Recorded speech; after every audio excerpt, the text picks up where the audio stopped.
Namakuru ni impanuka ikomeye cyane nkuko muri kubibona kuri screen zanyu.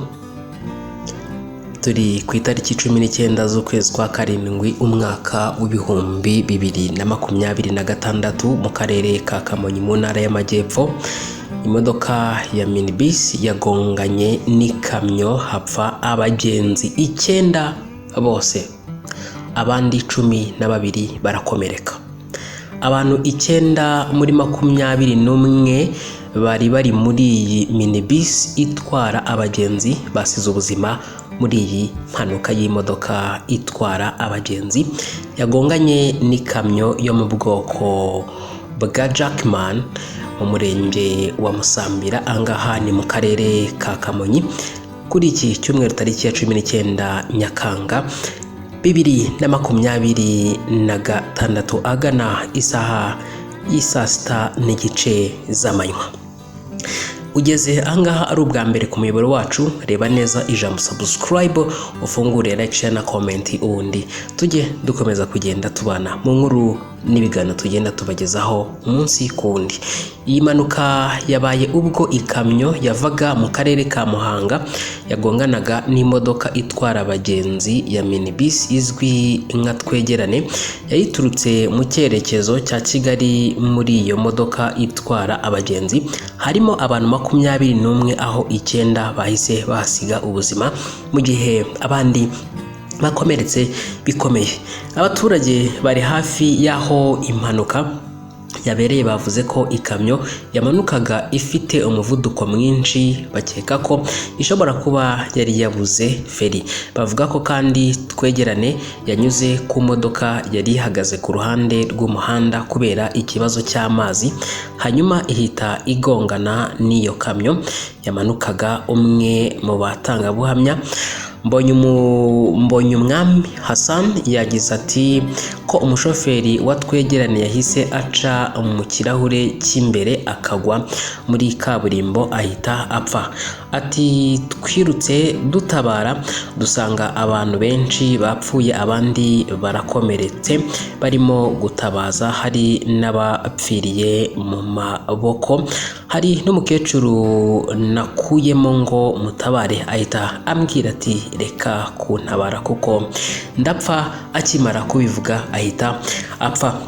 Undi muturage witwa Mukamfashijweho Solange yavuze ko yabonye ikamyo imanuka ku muvuduko udasanzwe mbere yo kugongana na Twegerane. Ati twageze aho impanuka yabereye dusanga imodoka yashwanyaguritse, abantu bamwe bapfuye abandi barakomeretse bikomeye, hari n'uwajyanywe kwa muganga umutwe wangiritse cyane. Byari ibintu bibabaje cyane.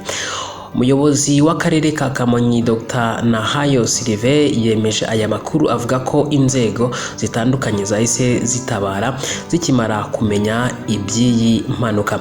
Yagize ati kugeza ubu abantu bamaze kwitaba Imana ni 9, turihanganisha imiryango yabuze ababo kandi dukomeje gukurikirana ubuzima bw'abakomerekeye muri iyi mpanuka. Impanuka yatewe n'ikamyo yavaga i Muhanga igonga imodoka itwara abagenzi, ituma abantu benshi bahasiga ubuzima, abandi barakomereka. Ni inkuru ibabaje cyane kubura abantu bangana gutya. Yakomeje asaba abakoresha umuhanda kurushaho kubahiriza amategeko y'umuhanda no kwitwararika kugira ngo hirindwe impanuka zikomeje guhitana ubuzima bw'abaturage. Avuga ko mu bantu 21 bari muri iyi minibus harimo abakuru 19 n'abana 2. Ikamyo harimo abantu 2 aho umushoferi wayo yakomeretse ku kuguru. Abakomeretse bajyanywe kuvurirwa mu bitaro bitandukanye birimo ibitaro bya Kanombe, ibitaro bya Kabgayi, ibitaro bikuru bya kaminuza bya Kigali CHUK ndetse n'ibitaro bya Remera Rukoma, aho bakomeje kwitabwaho n'abaganga. Byari byo dukomeze kubana mu makuru yacu ari imbere, ariko by'umwihariko twihanganisha imiryango yose yaburiye ababo muri iyi mpanuka. Nimuhumure ubwo twizeye yuko Yesu yapfuye akazuka, abariko twizera yuko Imana izazanana na Yesu abasinziriye muri we. nkunda kubwira abantu nkababwira ngo abazima bazi ko bazapfa ariko abapfuye ntacyo bazi. Reka basoreshe ijambo riboneka muri Luka 12 murongo wa 43 kugeza kuri 45 gutyo. Ravuga ngo nuko muhore mukenye kandi amatabaza yanyu yake, mumere nk'abantu bategereza shebuja agarukira ava mu bukwe, kugira ngo nakomanga bamukingurire vuba. Hahirwa abagaragu shebuja azaza agasanga bari maso. Ndababwira ukuri yuko naza azakenyera akabicaza akabahereza. Naza mu gicuku cyangwa mu nkoko agasanga bameze batyo bazaba bahirwa. Namwe mumenye ibi yuko iyaba nyirinzu yamenyaga igihe umujura azazira, yabaye maso ntiyakunze ko inzu icukurwa. Namwe muhore mwiteguye kuko umwana w'umuntu azaza mu gihe mudatekereza. Mu yandi magambo, naho Yesu yatinda, urupfu rwo ntago rutinze.